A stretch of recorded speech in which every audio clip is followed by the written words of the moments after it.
Hey gang, welcome to my channel. I'm the Pony 314 and we're talking about some seriously big iron today in the form of the classic Smith & Wesson Model 28, better known as the Highway Patrolman. So, here are the basics. This is a 6-shot double or single action revolver chambered in .357 Magnum built on Smith & Wesson's end frame. It has adjustable sights and barrel length is 4 or 6 inches. This is obviously a 6-inch. A few were made with 8 3/8-inch barrels, but very few in number. And the Model 28 is essentially the grandson, a further development, if you will, of the world's first .357 Magnum revolver. Smith & Wesson's registered Magnum, introduced as a special order item in 1935. The registered Magnum was a fully custom weapon ordered directly from the factory, with the customer's choice of barrel lengths, triggers, hammers, grips, sights, and I think finish as well. It was ridiculously expensive, and even with the Great Depression going on, Smith & Wesson couldn't keep up with the large numbers of orders that kept coming in. So, in 1939, Smith & Wesson discontinued the registered Magnum in favor of the rather simply named Smith & Wesson .357 Magnum. That was a standard mass-produced version of the registered Magnum, and I believe that with that, customers now only had the option of different barrel lengths. The Smith & Wesson .357 Magnum had a high polish and fancy checkering on the top strap, and while somewhat cheaper than the registered Magnum, it was certainly not a bargain. But there the situation remained for the next 15 years. So, skip ahead to the early 1950s, with both police and civilians taking a greater interest in this sledgehammer of a round called the .357 Magnum.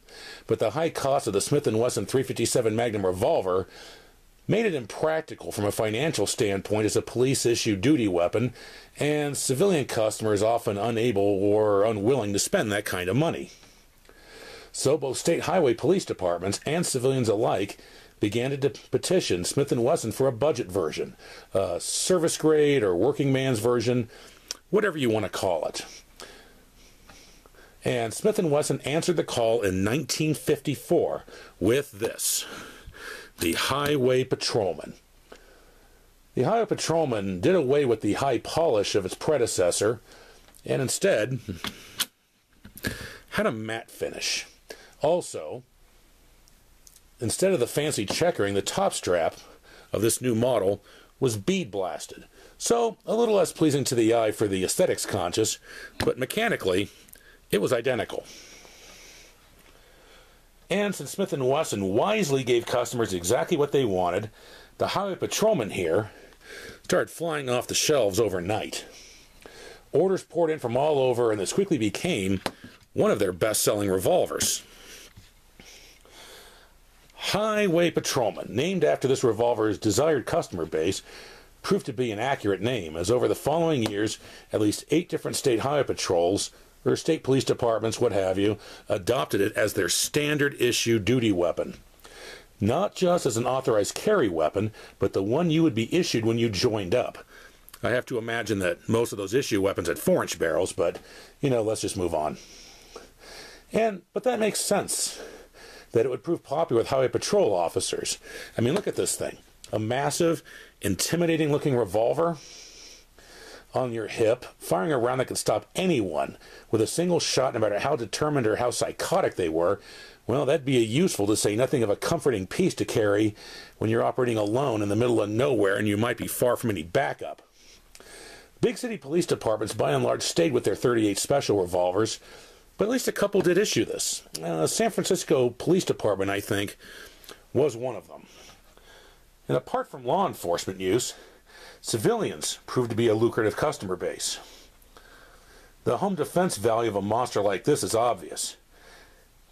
The Highway Patrolman was renowned for its accuracy, so it was definitely a good target shooting revolver. And then there were the hunters.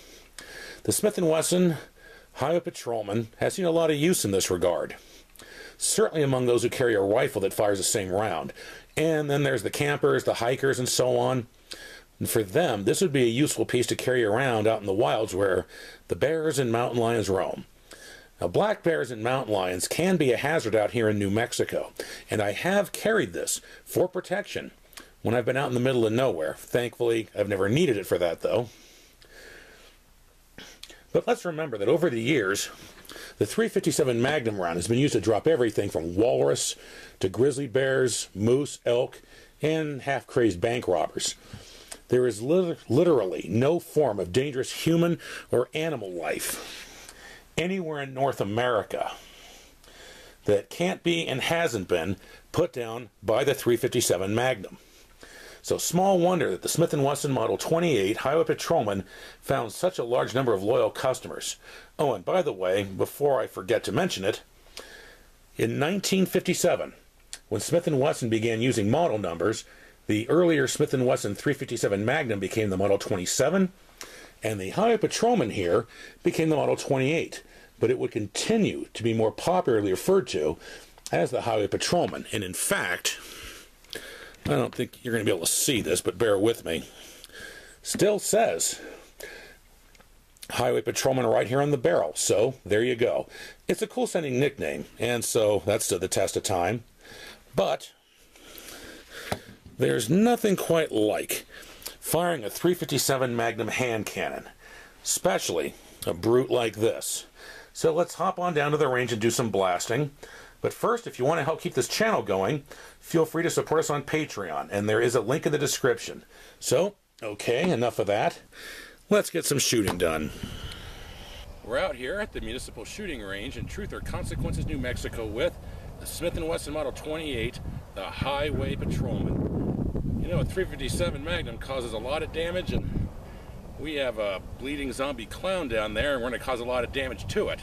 So, let's get going.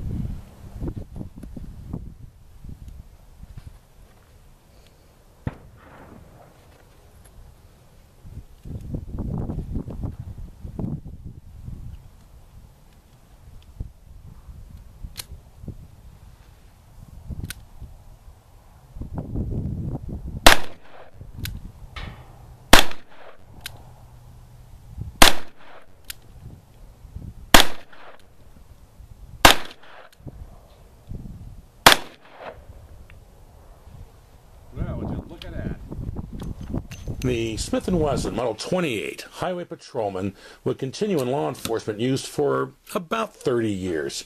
And it went out of production in 1986, which, well, I certainly believe is kind of a pity. It's tempting to blame the new age of high-cap 9mm for the end of its run, but I don't think that's a fair assessment. That new age had barely begun in 1986. After all, I mean, look at this thing. A massive end-frame wheel gun. Kind of a beast to carry around all day, and to which I can personally attest. And let's remember, other smaller .357 Magnum revolvers had been around for law enforcement and home defense for years. I mean, Smith & Wesson's own K-frames, like the Model 19, the Model 13, their L-frame 686. Then you have the Ruger Security 6, and so on. Easier to carry, but still with that .357 Magnum punch. So those probably just became more desirable in the long run. But the Highway Patrolman remains a classic, and used ones are still heavily sought after. And that's a testament to its high standing in revolver history. And on a final note, I recently read in an article that referred to this as a muscle car wheel gun. Well, whatever that implies.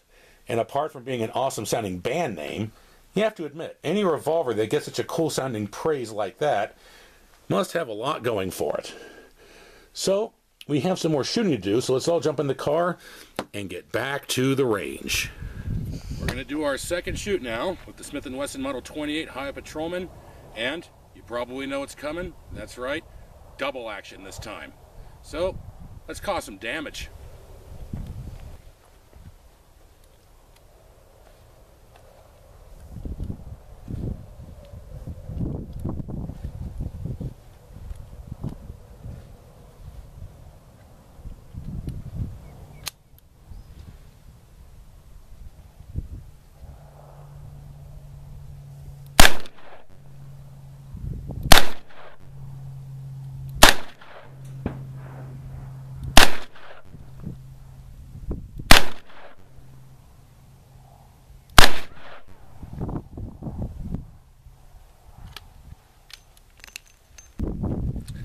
And that was our episode on the Smith & Wesson Model 28 Highway Patrolman.